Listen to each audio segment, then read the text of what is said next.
வணக்கம். நான் உங்கள் ஜெயா.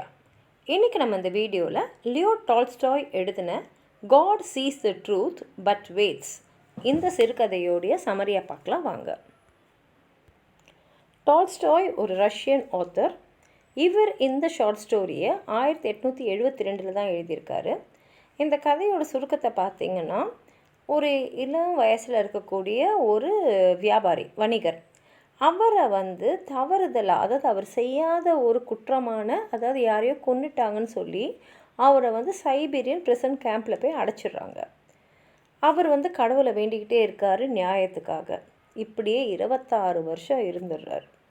26 வருஷம் கழித்து அவரை இந்த குற்றத்துக்கு உள்ளாக்கின நபரை நேருக்கு நேர் பார்க்குறாரு.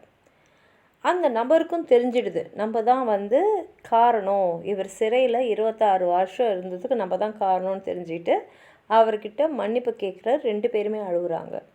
இப்போ என்னவோ தெரில, இந்த வணிகரோட மனசில் இருக்கிற பாரம் குறைஞ்ச மாதிரி இருக்குது. அப்புறம் அவர் இறந்துடுறார். கதையை முழுசாக பார்க்கலாம். இது ரஷ்யாவில் இருக்கக்கூடிய ஒரு டவுன், வால்டிமரில். அங்கே இவான் டிமிட்ரிச் அக்ஷனோன்ற ஒருத்தர் ரொம்ப நல்ல வளமாக இருக்கக்கூடிய ஒரு குடும்பம், வியாபாரம் தான் செய்கிறாரு. அவர் ஒரு மனைவி, குழந்தைங்க எல்லாருமே இருக்காங்க. ஒரு சம்மர் டைமில் என்ன பண்ணுறாரு, அவருடைய பொருளெல்லாம் விற்கிறதுக்காக அவர் புறப்படுறாரு. அப்போ அவரோட மனைவி சொல்கிறாங்க, இல்லை போகாதீங்க, எனக்கு ஒரு கெட்ட கனவு வந்ததுன்னு சொல்லிட்டு, நீங்கள் இப்போ போகிறீங்க இல்லையா, திரும்பி வரும்போது வெள்ளை முடியோட, வெள்ளை தாடி, அதாவது நரைச்ச முடியோடு வர மாதிரி நான் கனவு கண்டேன் அப்படின்னு கேட்கும்போது இவருக்கு சிரிப்பு வந்துடுது. அது மாத்திரம் அவர் என்ன சொல்கிறாரு, அப்போனா என்ன அர்த்தம், நம்ம நீண்ட காலம் வாழ போகிறோன்னு அர்த்தம், இது கூட உனக்கு புரியலையா அப்படின்னு சொல்லிட்டு அவர் பயணத்தை மேற்கொள்கிறாரு. பாதி தூரம் போகும்போது அவர் இன்னொரு வணிகரை பார்க்குறாரு. 2 பேரும் பேசிக்கிட்டே நண்பர்களாகிறாங்க. ஒரு தங்குற இடத்துக்கு 2 பேரும் நிறுத்துகிறாங்க ராத்திரிக்காக. 2 பேரும் உட்காந்து பேசிக்கிட்டு டீலாம் குடிச்சிட்டு பக்கத்து ரூமில் போய் தூங்க போயிடுறாங்க. மறுநாள் காலையில் இவர் எழுந்துட்டு இவரோட குதிரையும் அந்த குதிரையை ஓட்டுறவரையும் வச்சுட்டு, ஏன்னா காலையிலே புறப்பட்டா வெயில் அதிகமாக இருக்காது இல்லையா, அதனால் புறப்பட்டு போயிடுறாரு. ஒரு 25 மைல் போயிட்ட அப்புறம் குதிரைங்களை கொஞ்சம் இலைப்பாறணும் இல்லையா, அதனால் அவர் அந்த இடத்துல நிறுத்திடுறாரு. இந்த பிரேக் இவங்க இருந்திருக்கும் போது 2 வீரர்கள் அங்கே வராங்க. ஒரு அஃபிஷியலும் வரார். அவர்கிட்ட இன்னொரு வணிகர் இருந்தார் இல்லையா, அவரை பற்றி கேள்வியெல்லாம் கேட்குறாங்க. ஏன் கேட்குறாங்கன்னா, அந்த இன்னொரு வணிகர் தொண்டை அறுபட்டு, கழுத்து அறுபட்டு இறந்து கிடக்கிறார். இவங்க 2 பேரும் பக்கமே ராத்திரி இருந்ததுனால அக்ஷனோஷுக்கு ஏதாவது தெரியுமா அப்படின்னு கேட்குறாரு. இப்போ அக்ஷனுக்கு ஒன்றுமே புரியல. அது மாத்திரம் இல்லாமல் இப்போ இந்த அஃபிஷியல்ஸ்லாம் என்ன பண்ணுறாங்கன்னா, அவர் கொண்டு வந்த பொருளெல்லாம் திறந்து தேடுறாங்க. இதை பார்த்தோன்னே அவருக்கு அப்படியே வெடன்னு ஆயிடுது. அந்த சமயத்தில் தான் பார்த்தா, தேடி பார்க்குறவங்க கையில் ஒரு கத்தி கிடக்குது. அந்த கத்தியில் ரத்தக்கரையும் இருக்குது. உடனே அவங்க இவரை நல்லா கட்டிட்டு அரெஸ்ட் பண்ணிடுறாங்க. எடுத்துன்னு போய் ஜெயிலில் போட்டுறாங்க. ஜெயிலில் அவரோட மனைவி வராங்க. இவரை அந்த சிறை கைதியாக பார்த்த உடனே அவங்க மயக்கடிச்சு கீழே விழுந்துடுறாங்க. அதுக்கப்புறம் அவங்க எழுந்த உடனே இவர் சொல்கிறாரு, ஜார்னா மன்னர், நீ போய் மன்னர்கிட்ட போய் ஒரு மனு கொடு. அவருக்கு நம்மளை பற்றி தெரியும் இல்லையா, நிச்சயமாக நான் வெளியில் வந்துடுவேன் போது அவங்க சொல்கிறாங்க, நான் எல்லாத்தையும் முயற்சி பண்ணிட்டேன், ஆனால் யாருமே உங்களை காப்பாற்ற முன் வரல. ஏன்னா நீங்கள் அந்த ரூம் பக்கத்துலேயே இருந்திருக்கீங்க, பேசியிருக்கீங்க, அப்போ உங்களுக்கு அவர்கிட்ட என்னென்னலாம் இருந்திருக்குன்னு தெரிஞ்சிருக்கலாம். 2வது, அவரை கொன்ன கத்தி உங்ககிட்ட தான் இருந்திருக்கு அப்படின்றதுனால யாராலையும் உங்களை காப்பாற்ற முடியல அப்படின்னு சொல்கிறாங்க. பேசிட்டு போகும்போது என்ன ஆகிடுதுன்னா, அவங்க மனைவி அவரை பார்த்து, நீங்கள் கொலை பண்ணல அப்படின்ற மாதிரி கேட்டுறாங்க.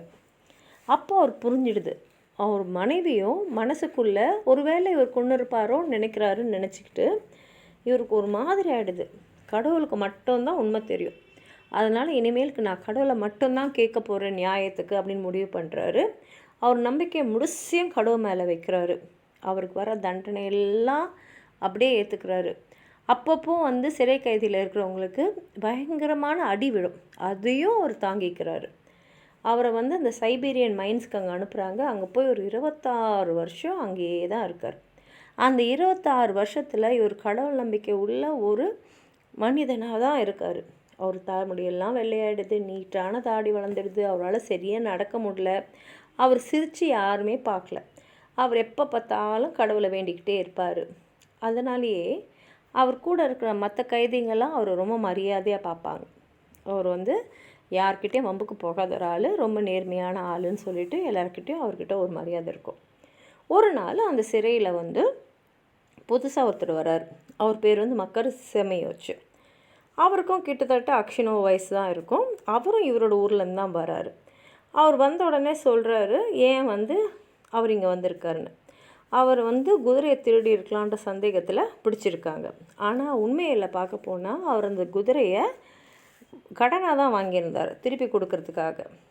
ஆனால் வந்து அது சரியாக அவரால் நிரூபிக்க முடியல. அதனால் அவரை சிறை காமிச்சிருக்காங்க. அப்போ அவர் என்ன சொல்கிறாருன்னா, இதை விட ஒரு பெரிய தப்பெல்லாம் நான் எப்பயோ பண்ணியிருக்கேன், அப்போல்லாம் எனக்கு தண்டனையே கிடச்சதில்ல, ஆனால் இப்போ ஒன்றுமே செய்யலை, எனக்கு தண்டனை கிடைக்குது அப்படின்னு சொல்லிட்டு இருந்தார்.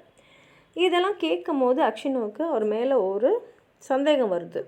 ஏன்னா அவர் சொன்ன சில விஷயங்கள்லாம் பார்த்தா அன்றைக்கி ராத்திரி இவரும் கொலை செய்யப்பட்ட அந்த வணிகர் மட்டும் இல்லை, இந்த செமையோனச்சும் கூட இருந்த மாதிரி இவருக்கு தோணுது. அதனால் இவர் நிறைய கேள்விங்களை கேட்குறாரு. கேள்விங்கள்லேருந்து அவருக்கு ஒன்று தெரிஞ்சிடுது, கண்டிப்பாக இவரை மாட்டி விட்டது செமையோனச்சு தான் அப்படின்னு. ஏன்னா அகிஷ்ணோவால் எதையுமே மறக்க முடியல. அந்த ஒரு நாளுக்கு அப்புறம் அவரோட வாழ்க்கையில் எல்லாத்தையுமே அவர் தொலைச்சிட்டார். இப்போது இவனால் தான் நம்ம வந்து சிறையில் 26 வருஷம் நம்ம குடும்பத்தை விட்டு அசிங்கப்பட்டு இவ்வளோ கஷ்டப்பட்டு ஒரு மரியாதையே எல்லாம் வாழ்ந்துட்டுருக்கோன்னு நினைக்கும் போது அவருக்கு அவனை அப்படியே பழி வாங்கணும் போல் கோவம் வருது. ஆனால் என்ன பண்ணுறதுன்னு தெரியல. அதனால் அவர் என்ன முடிவு பண்ணுறாருன்னா, இவன் இருக்கிற பக்கமே நம்ம போகக்கூடாதுன்னு முடிவு பண்ணிடுறாரு. ஒரு 2 வாரம் இப்படியே போகுது. அகிஷ்ணாவால் தூங்க முடியல. அதனால் ராத்திரி அப்படியே எழுந்து அப்படின்னு கொஞ்சம் நடக்கிறாரு. நடக்கும் போது தான் தெரியுது, இந்த செமியோனச்சை அவன் இருக்கிற சிறைசாலையில் ஒரு பள்ளம் தோண்டின்ட்டுருக்கான் தப்பிச்சு போகிறதுக்காக. இதை பார்த்த உடனே அகிஷ்ணாவுக்கு என்ன பண்ணுறதுனே தெரியல.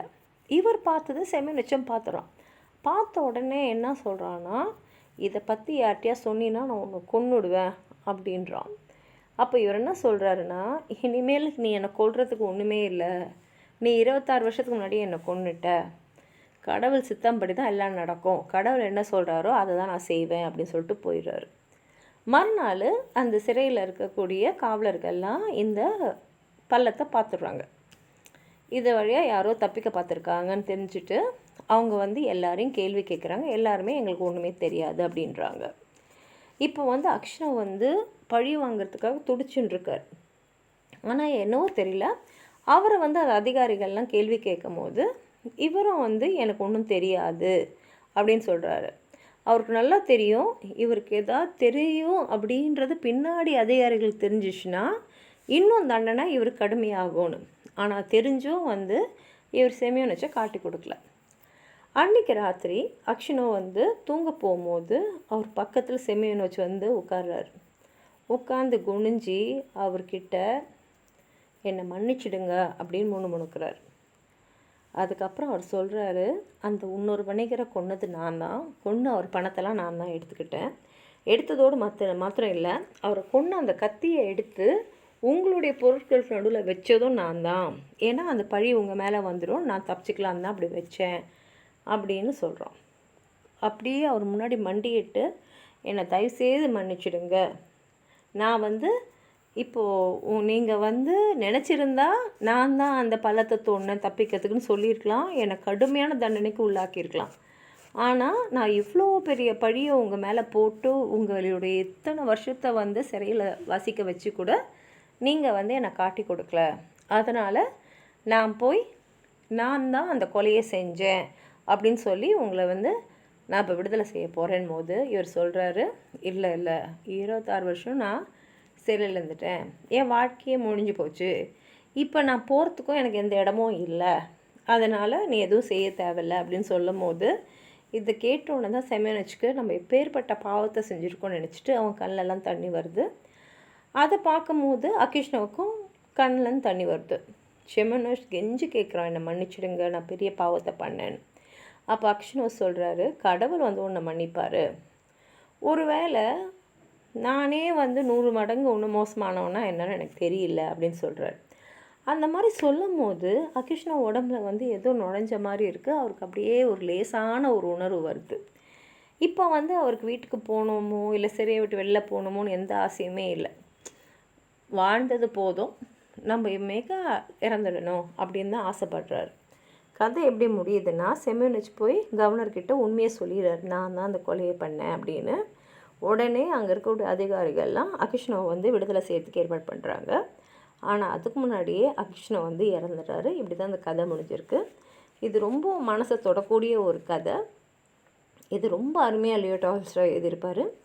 உங்களுக்கு எதாவது சொல்லணும்னு நினச்சிங்கன்னா கீழே இருக்கிற கமெண்ட் பாக்ஸில் எழுதுங்க. இந்த வீடியோவை லைக் பண்ணுங்கள், உங்கள் ஃப்ரெண்ட்ஸோடு ஷேர் பண்ணுங்கள். சப்ஸ்கிரைப் பண்ணாதவங்களாம் ப்ளீஸ் சப்ஸ்கிரைப் பண்ணுங்கள். நன்றி.